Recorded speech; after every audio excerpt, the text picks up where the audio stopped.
Nós estamos no Evangelho de João. No último estudo eu havia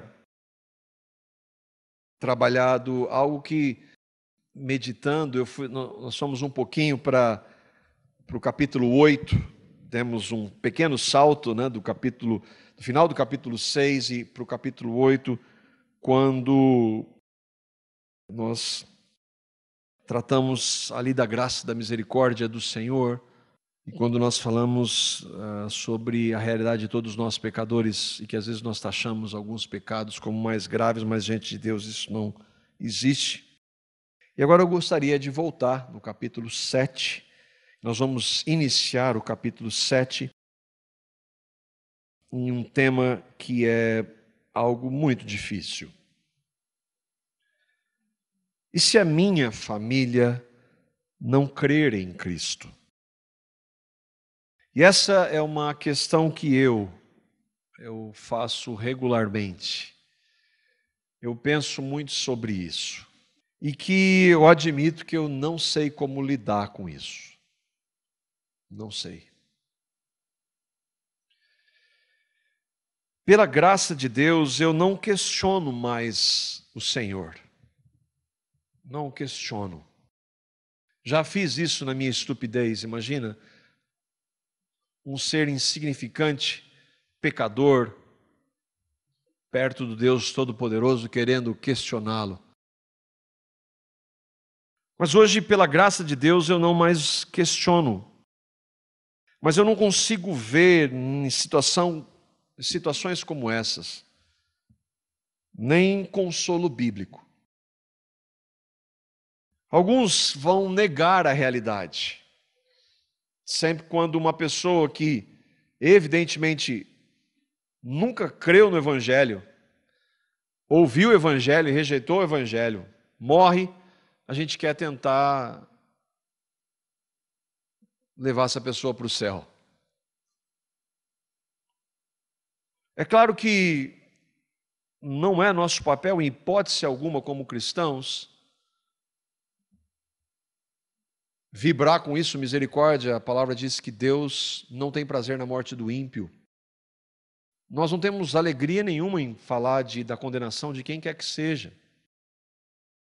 Mas não tratar da realidade, e é claro que há momentos para isso. Não tratar da realidade não é o caminho para nós que queremos andar na verdade. Outros não tratam sobre isso. E outros ainda vão crer que há uma promessa para todo aquele que creu no Evangelho, a sua família vai ser salva. Se você creu no Evangelho, a sua família vai ser salva. Nós vamos ver sobre isso, daí a razão deste tema. A nossa compreensão, e a compreensão em essência reformada da Escritura, entende que não há essa promessa na palavra de Deus. O tema vem então do capítulo 7 de João. Nós vamos ler versículo 1 até o versículo 9.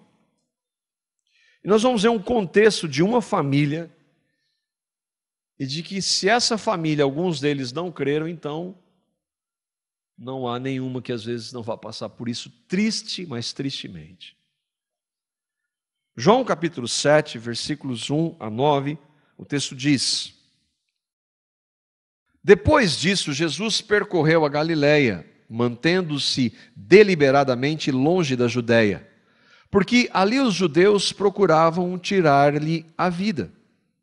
Mas, ao se aproximar a festa judaica dos tabernáculos, os irmãos de Jesus lhe disseram: Você deve sair daqui e ir para a Judeia, para que os seus discípulos possam ver as obras que você faz. Ninguém que deseja ser conhecido ou reconhecido publicamente age em segredo. Visto que você está fazendo estas coisas, mostre-se ao mundo, pois nem os seus irmãos criam nele. Então Jesus lhes disse: Para mim, ainda não chegou o tempo certo. Para vocês, qualquer tempo é certo. O mundo não pode odiá-los, mas a mim odeia, porque dou testemunho de que o que ele faz, ele, o mundo, é mau. vão vocês à festa. Eu ainda não subirei a esta festa, porque para mim ainda não chegou o tempo apropriado. Tendo dito isso, permaneceu na Galileia. Versículo 1. Depois disso, Jesus percorreu a Galileia, mantendo-se deliberadamente longe da Judéia, porque ali os judeus procuravam tirar-lhe a vida. Depois do quê? Que nós não estamos todo dia, né? O ideal, o bom seria se todo dia a gente estivesse estudando o texto, mas nós estamos, às vezes eu trabalho um assunto, o Flávio outro, mas como nós paramos no final do capítulo 6, nós vamos ver que Jesus estava numa cidade em Cafarnaum. Cafarnaum era uma cidade do estado da Galileia, e Jesus estava ensinando na sinagoga de Cafarnaum. Depois disso, mais ou menos 7 meses, lembra que nós tratamos que o relato dos evangelhos, ele não é um relato dia a dia. Aliás, os evangelhos não são uma biografia de Cristo. Eles falam daquilo que Deus queria que nós soubéssemos. Mas um relato não é o dia a dia. Então, às vezes, nós vemos um tempo passando. E aqui, no caso, mais ou menos 7 meses depois, João está escrevendo, depois disso, depois dessa pregação ali em Cafarnaum, que nós paramos lá no versículo 59, no versículo 71 do capítulo 6, Jesus, então, ele continua na Galileia. Foi lá que nós vimos um dos textos maravilhosos da palavra, quando aquelas pessoas que buscavam sinais, aquela multidão, lembra? A multidão que estava sempre atrás de Jesus por causa dos sinais. E aí então Jesus, quando ele começa a endurecer o discurso, a maioria vai embora. E Jesus fala para os seus discípulos: vocês não querem ir embora também? Porque enquanto Jesus estava fazendo milagre, todo mundo queria. Mas a hora que ele começa a falar de cruz, aí a maioria vai embora. E assim hoje. E aí ele faz aquela pergunta, e a frase de Pedro é maravilhosa. Ele diz: Senhor, para quem que nós vamos? É o Senhor que tem as palavras da vida eterna. Então, depois disso, é que João está escrevendo, depois disso ter ocorrido, Jesus percorreu a Galileia, mantendo-se deliberadamente longe da Judéia. Eu não coloquei nosso mapinha aqui, mas lembra que Israel, o norte é Galileia, Judéia onde estava Jerusalém. O centro, a cidade mais importante de Israel. Jesus continuava na Galileia e João vai dizer que ele estava se mantendo deliberadamente longe da Judéia, especialmente em Jerusalém, onde era o centro religioso de Israel. Lembra que Israel está sob o domínio do Império Romano, um dos maiores impérios da história, de mais ou menos quase 500 anos de domínio. Israel está debaixo do império, quase que no auge do Império Romano. Israel tinha sua autonomia, mas os impostos tinham que ser pagos para Roma, para o Império Romano. Mas em Jerusalém havia uma certa liberdade, porque ali estava o centro religioso dos judeus. Tanto que nas decisões eles consultavam a liderança judaica para tomar uma decisão. Político é assim, né? Depende do que o povo vai... Mesmo que eu não acredite naquilo, não quero nem saber, mas se o povo achar ruim, eu vou seguir o povo. E em Jerusalém, ainda que debaixo do Império Romano, os judeus tinham um certo poder. Ali estava o Sinédrio, ali estavam os fariseus, o centro religioso estava em Jerusalém. Então Jesus não iria para lá porque ele estava com medo. Não, ele vai a hora que ele quer. Ele vai na hora que ele estabeleceu antes de existir tudo. Não é que ele estava com medo, não, ele não tem medo. Eu vou para lá a hora que está estabelecida pelo meu pai. Aí eu vou. Os judeus queriam matá-lo. Por que eles queriam matá-lo? Nós vimos várias vezes, uma das principais razões é porque Jesus confrontava-os com o quê? Com a verdade. E religião não quer saber de verdade. Jesus fazia milagres deliberadamente no sábado. Por quê? Porque religioso gosta de ritual, ele gosta de pegar alguma coisa, e no sábado não podia fazer. Não podia da compreensão errada deles, que eles não conheciam o Velho Testamento que permitia isso. Jesus se dizia o Filho de Deus. E aí, eles não gostavam disso. Queriam matá-lo.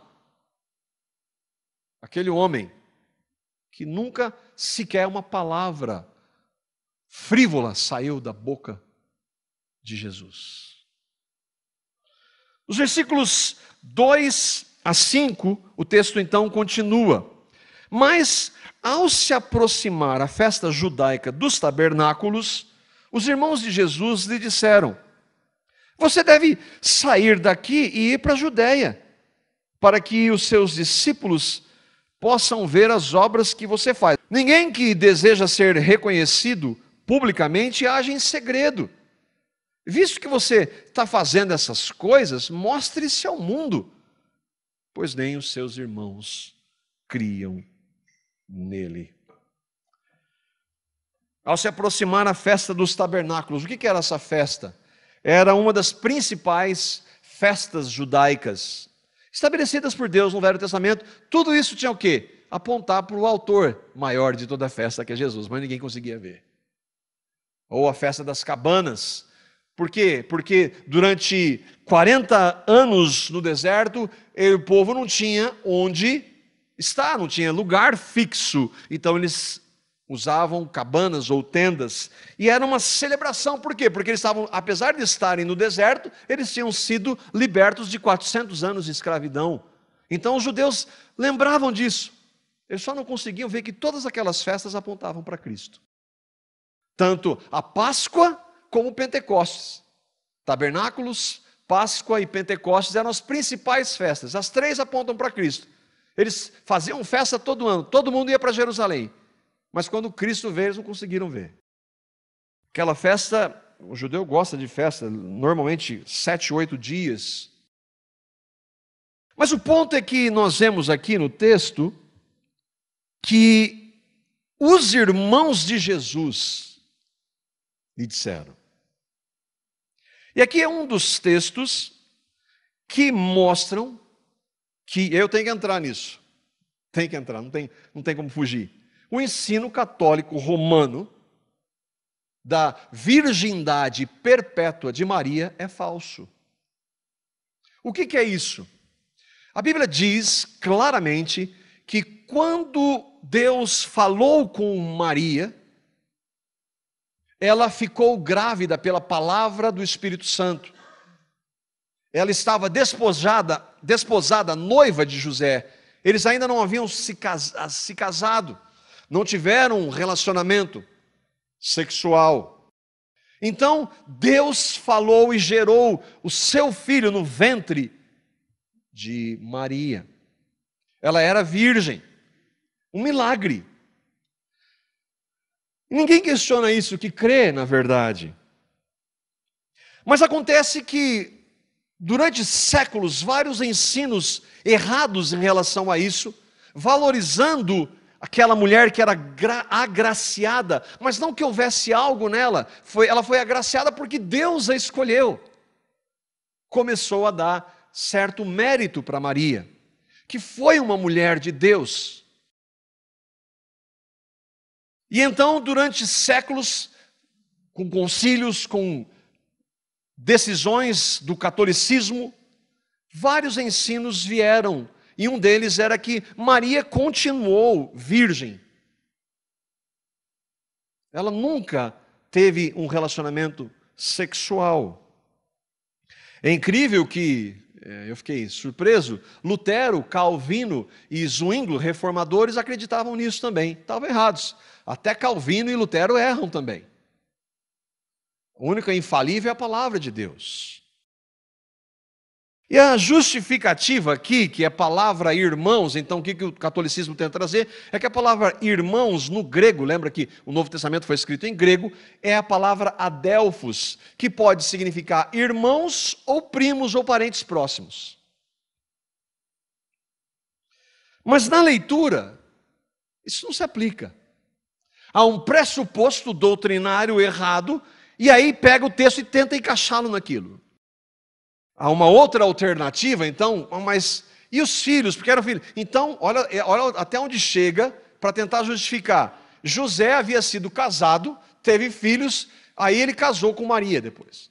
Onde está isso? Na cabeça de alguém, porque na Bíblia não fala sobre isso. Maria era uma jovem, José era um jovem. Há outras passagens que mostram isso, que eles eram mesmo irmãos de Jesus. Marcos capítulo 6, Jesus está num sábado pregando na sinagoga. E algumas pessoas, no versículo 2, vão dizer que ouviram Jesus pregar e se maravilhavam do ensino dele. Aí no versículo 3 de Marcos 6, nós vamos ver o que Marcos diz, relata do que falaram de Jesus.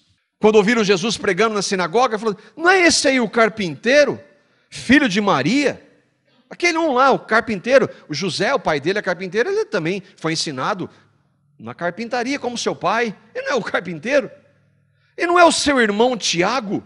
Ele não é irmão de Tiago, de José, de Judas e de Simão? E não estão aqui conosco suas irmãs? Aquelas pessoas conheciam Jesus e a sua família e se escandalizavam nele, porque ele estava: como é que um homem, um Zé Ninguém, está falando isso? Falaram isso de Pedro também. As pessoas conheciam a sua família. Sabe quem que é esse Tiago aí? O Tiago da epístola. Sabe quem que é esse Judas? O Judas da epístola. 2 irmãos de Jesus escreveram textos do Novo Testamento. Quem eles eram? Filhos de José e de Maria. O texto diz que ele tinha inclusive irmãs, o que era comum, muitos filhos das famílias judaicas. Marcos também vai dizer, em uma outra passagem um pouco antes, capítulo 3, os versículos 31 a 33, e diz assim: Jesus estava em uma casa pregando, e estava muita gente, sempre muita gente, seguindo ou querendo os sinais, né? E aí então, o pessoal lá de fora quer falar com Jesus. 31 a 33 de Marcos 3. Chegaram então seus irmãos e sua mãe. Ele está lá dentro da casa e chegaram lá fora. Estando fora, mandaram-no chamar. E a multidão estava sentada ao redor dele e disseram-lhe: eis que a tua mãe e os teus irmãos te procuram, e estão lá fora. E ele lhes respondeu, dizendo: quem é minha mãe e os meus irmãos? Aí ele vai dizer depois que todo aquele que faz a vontade do Pai é irmão, irmã, mãe. O que ele quer dizer com isso? Que todos aqueles que creem nele, que são família dele. Ele não está menosprezando a sua mãe física.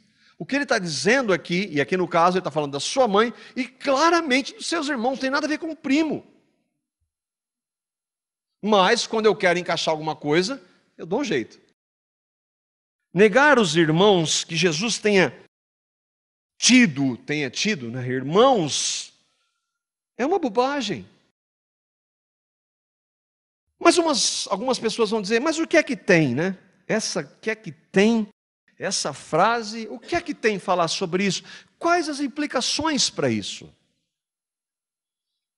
Alguns problemas. Primeiro, que não está na Bíblia. Se não está na Bíblia, nós não aceitamos. Segundo é que, e aí entram algumas dessas implicações que são sérias, o catolicismo romano, durante séculos, colocava limites para o relacionamento sexual, inclusive no casamento.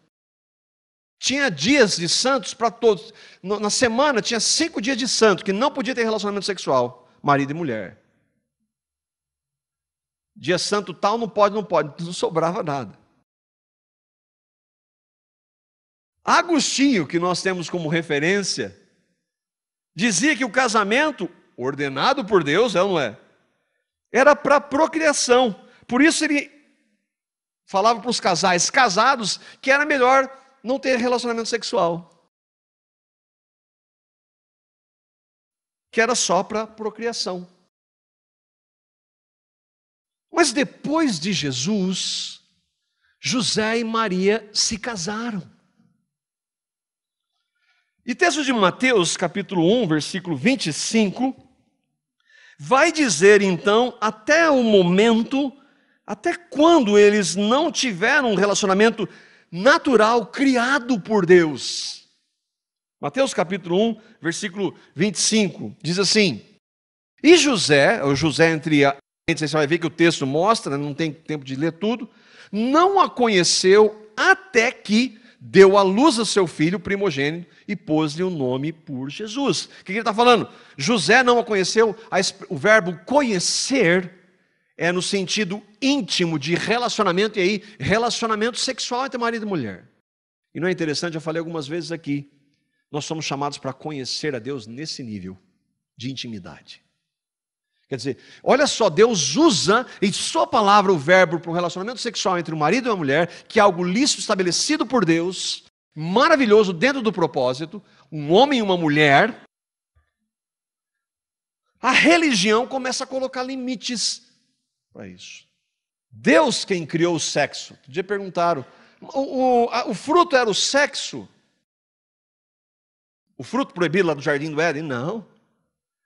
Deus falou para eles crescer e multiplicar antes de entrar o pecado. Deus criou o sexo. Fomos nós que distorcemos. Deus criou o sexo com prazer. Há prazer no relacionamento sexual. Mas eles têm que estar dentro do contexto que Deus criou. Marido e mulher, marido e esposa, homem e mulher.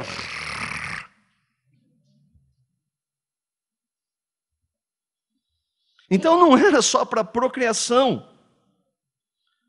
Maria se casou com José e depois de Jesus, eles não se relacionaram até que viesse o primogênito. Depois disso, eles eram casados, nada mais natural. Nada mais natural que eles tivessem filhos, porque Deus os abençoou. Mas até aí tudo bem. Sabe quais foram os problemas? Disso veio, desse ensino que o que é que tem? Vieram a impecabilidade de Maria, Maria nasceu sem pecado, a assunção de Maria, Maria foi assunta aos céus, e a mediação de Maria. Nada disso é verdade. São heresias e que tiram o foco Cristo. O que é que tem? Algumas implicações. Começa onde? Não tem fundamento bíblico. Bom, isso foi um parênteses. Voltando para o texto. Versículos 3 e 4, que é o ponto aqui, que é, então, o que nos interessa. Os irmãos de Jesus lhe disseram: você deve sair daqui e ir para a Judéia para que os seus discípulos, notem, os irmãos de sangue de Jesus, falando, vai para os seus discípulos, possam ver as obras que você faz. Ninguém que deseja ser conhecido ou reconhecido publicamente age em segredo. Visto que você está fazendo essas coisas, mostre-se ao mundo. Parece que os irmãos de Jesus estão apoiando ele aqui. Afinal, eles viram que Jesus... Lógico que eles viram. Viram que Jesus estava fazendo aquelas coisas. Que coisas? Os muitos milagres que, se fosse para colocar nos livros, nem cabia que João falou. Eles viram aquilo. Por que eles disseram, então, seus discípulos?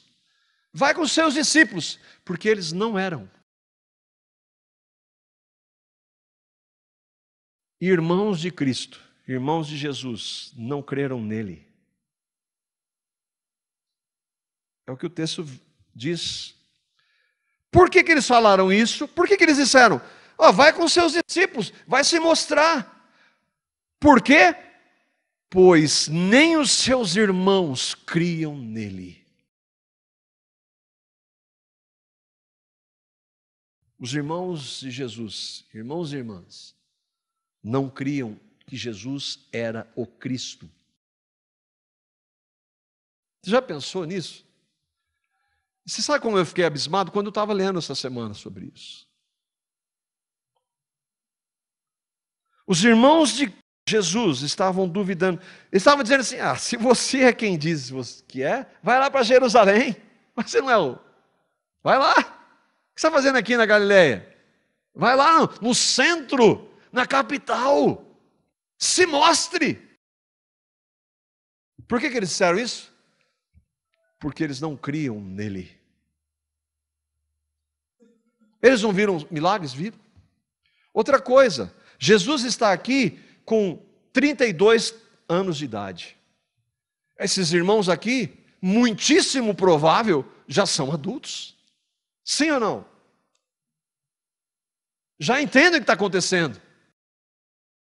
Muitíssimo provável que eles tenham ouvido da sua mãe quem ele era, porque a sua mãe cria nele. Maria é mãe de Jesus, o homem, não mãe de Deus. Deus não tem mãe. Nem mãe do Cristo. Você sabe que Cristo não é sobrenome de Jesus, né?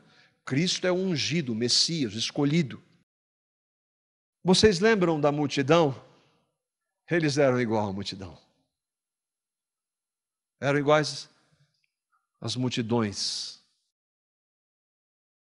Mesmo vendo os seus milagres, não creram nele como Cristo, não creram nele como Filho de Deus, não creram nele como Cordeiro de Deus que tira o pecado do mundo, não creram nele como Salvador do mundo, não foram convertidos, não nasceram de novo. E você? Eu falava com alguém essa semana, do estudo que nós fizemos sobre de onde eu vim, para onde eu vou, qual é o significado. Ele veio aqui. Ele falou assim, eu acredito em Deus, mas eu não acredito em Adão e Eva, eu acredito na evolução.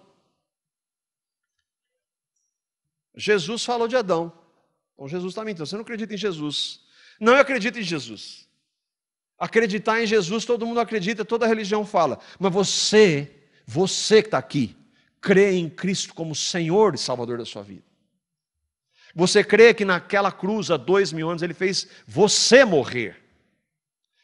Você crê e você o recebeu, reconheceu que você é um pecador, ou uma pecadora, muito pecadores. E quando Ele morreu por você, para salvar você, porque Ele é o Cordeiro, Ele é o único que pode salvar, você o recebeu. Eu acredito em Jesus, o Jesus histórico, e daí? E o Cristo Salvador? Ele é seu Salvador, Ele é seu Senhor. Os irmãos de Jesus, até aquela hora, não haviam crido nele. Versículos 6 a 9. Então Jesus lhes disse: para mim ainda não chegou o tempo certo, para vocês qualquer tempo é certo. O mundo não pode odiá-los. O mundo odeia Cristo e aqueles que creem nele. O mundo não odeia ímpios. Jesus está falando para os seus irmãos, o mundo não pode odiar vocês. Mas a mim odeia porque dou testemunho do que o que ele faz é mal. Vão vocês à festa. Eu ainda não subirei a esta festa, porque para mim ainda não chegou o tempo apropriado. Tendo dito isso, permaneceu na Galileia. Aqui mais uma evidência. Jesus está falando assim, o mundo não pode odiar vocês. O mundo não odeia aqueles que são do mundo. Jesus nunca deixou de tratar com a verdade. É difícil isso, não? Difícil para nós um conceito desse Deus que é amor, um Deus que é amor impessoal que não trata com verdade. Isso não existe, não biblicamente. Ele está dizendo, o mundo não pode odiar vocês, mas me odeia. Por isso que eles queriam matá-lo. E por que, Senhor? Por que o mundo odeia a ti, Senhor? Porque ele está dizendo, me odeia porque eu digo a verdade sobre ele. É isso que ele está dizendo. A mim me odeia porque dou testemunho de que ele é mau. Ele, o mundo, todos nós somos maus por nascimento. Mas isso não é politicamente correto. Jesus não está preocupado com politicamente correto. Politicamente correto leva pessoas para o inferno. Você não pode falar que homossexualismo é pecado. Como é que a pessoa vai saber que o homossexualismo é pecado e que ela precisa se arrepender, crer em Cristo, se ela não ouvir que o homossexualismo é pecado? Não é politicamente correto. Nosso papel como cristãos não é falar do que é politicamente correto, é tratar com a verdade. A verdade que liberta é Cristo. Jesus veio confrontar o pecado. Para quê? Para acusar, não para salvar. Se você não sabe qual é a sua realidade, você não precisa ser salvo. Agora você e eu precisamos saber que nós somos pecadores separados de Deus e que só Cristo pode nos salvar. Eu falei algumas vezes essas últimas semanas do livro que eu acabei de ler, Verdade Absoluta, da Nancy Pearcey. É sensacional. Leiam esse livro. Eu até mandei para os irmãos nos grupos, que ela diz assim: nunca nos esqueçamos de que concordar com práticas não bíblicas é errado e desamoroso. Eu não vou falar porque aquela pessoa vai ofender. Você não está amando. Consentir em uma situação injusta não se origina do amor. Politicamente correto não tem nada a ver com amor, mas do medo de possíveis repercussões negativas. O que vão falar? Se aspiramos a um amor piedoso e santo para os outros, temos que estar dispostos a correr o risco e confrontar em amor. Não vão gostar. A chance que as pessoas têm é de ouvir o que elas não vão gostar, para que então elas possam, iluminadas pelo Espírito Santo, correr para aquele que pode salvá-las. Jesus sempre fez assim, irmãos. Com pecadores arrebentados que estavam no chão e que estavam reconhecendo misericórdia, Ele nunca deixou de tratar com verdade. Mas aí Ele mostrava a sua graça e a misericórdia. Com religiosos Ele tratava com a verdade e com dureza, porque eles achavam que não precisavam. Mas Ele sempre tratou com verdade e com amor. Não existe amor sem verdade. O Senhor está dizendo ali: para mim não chegou o tempo, e para vocês qualquer tempo é certo. Vocês não entendem nada. O que Ele está falando? Eu governo a história. Você sabe quem sustenta esse universo, irmãos? Jesus. Jesus sustenta zilhões de galáxias pela palavra do seu poder. Isso não é linguagem figurada. Jesus sustenta o universo. Então Ele está dizendo: eu vou para lá a hora que eu for, que está estabelecida pelo meu Pai. E então, para nós terminarmos, o que isso tem a ver com se a minha família não crê em Cristo? A gente viu que mesmo convivendo com Jesus, até aqui os seus irmãos não creram nele, até aqui. Seus irmãos não creram nele, é o que o texto diz. Até esse momento, seus irmãos não haviam crido nele. Graças ao Pai, pela maravilhosa graça, eu citei Tiago e Judas. Eles são evidências de que alguns dos irmãos creram. Em Atos, por exemplo, eles estão lá em Jerusalém, depois da ressurreição. Alguns irmãos vão entender então que Tiago creu depois da ressurreição, e Judas. Atos capítulo 1, versículos 13 a 14.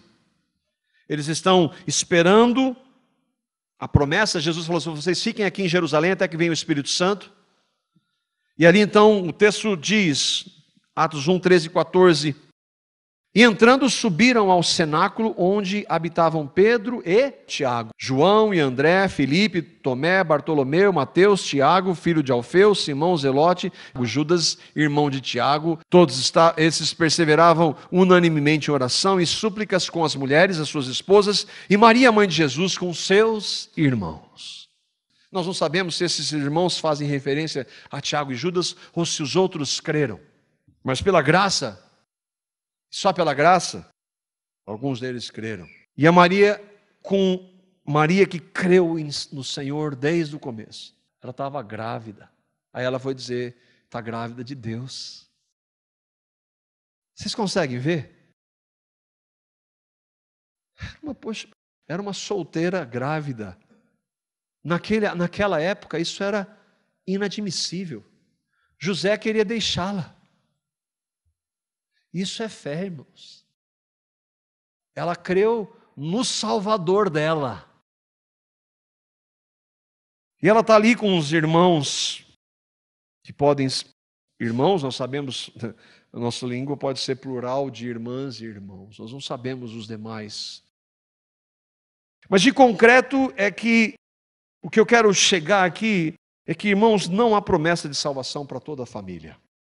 Esse que é o ponto. Eu já acreditei nisso, por desconhecer a palavra. E eu quero acreditar nisso ainda. Alguns vão dizer: mas e Atos 16? Atos capítulo 16. E nessa passagem, Paulo e Silas estão presos por causa do evangelho. Na prisão há um carcereiro que cuidava da prisão, romano. E Deus, de maneira miraculosa, manda um terremoto e todas as celas são abertas e o carcereiro chega lá, está tudo aberto, e fala: vou morrer agora.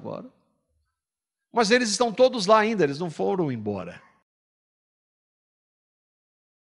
E aí ele vai se matar. E Paulo fala: não precisa se matar não, que a gente está aqui.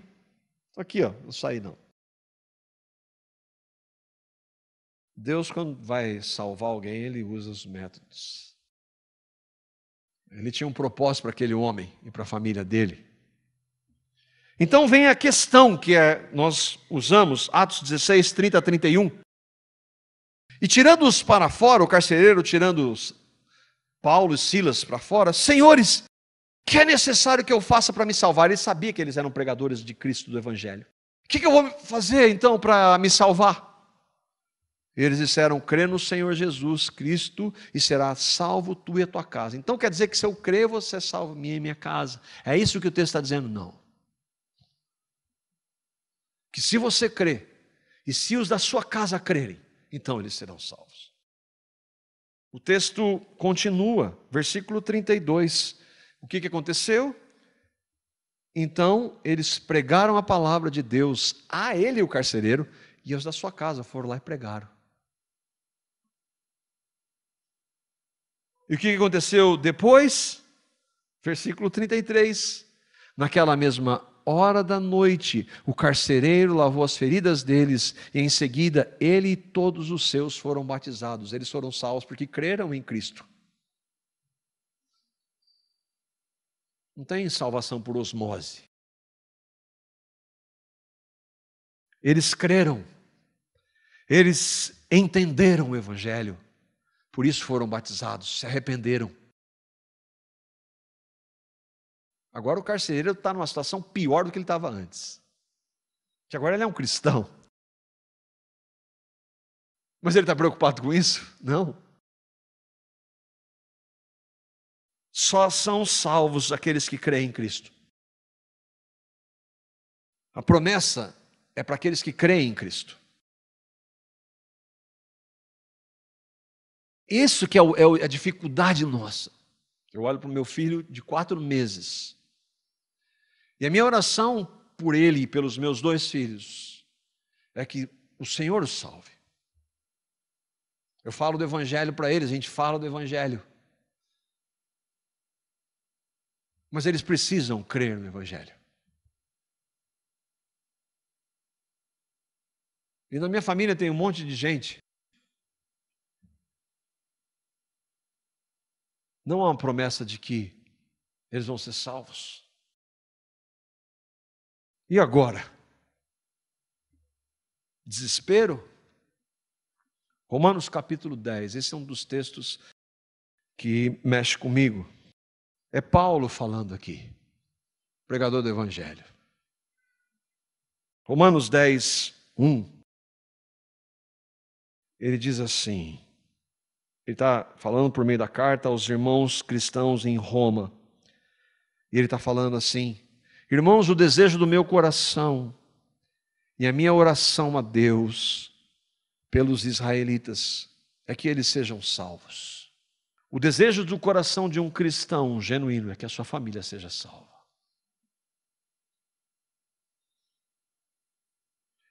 E a oração de Paulo é a oração sem cessar. O desejo do meu coração e a minha oração, nós oramos por muitas coisas. Irmãos, nós precisamos orar essencialmente, diariamente, pela nossa família.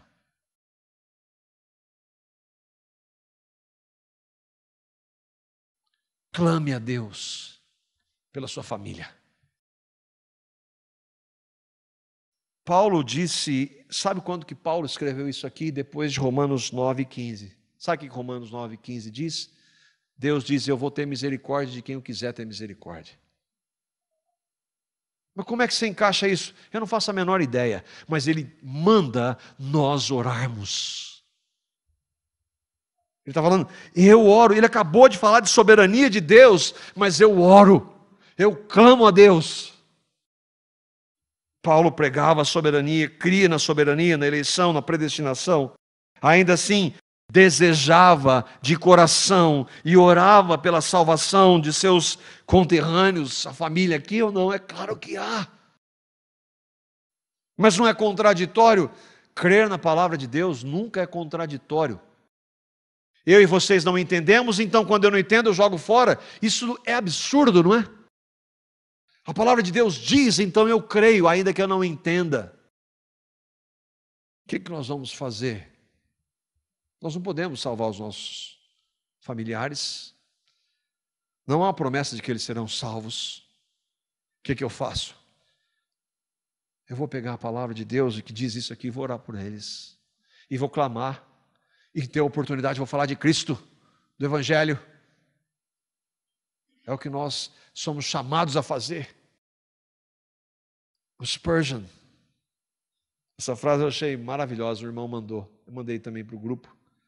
Se a pregação do Evangelho trouxe salvação a você, então pregue-o a outros. Porque a única chance que eles têm de serem salvos é ouvindo o Evangelho e Deus gerando fé para que eles creiam.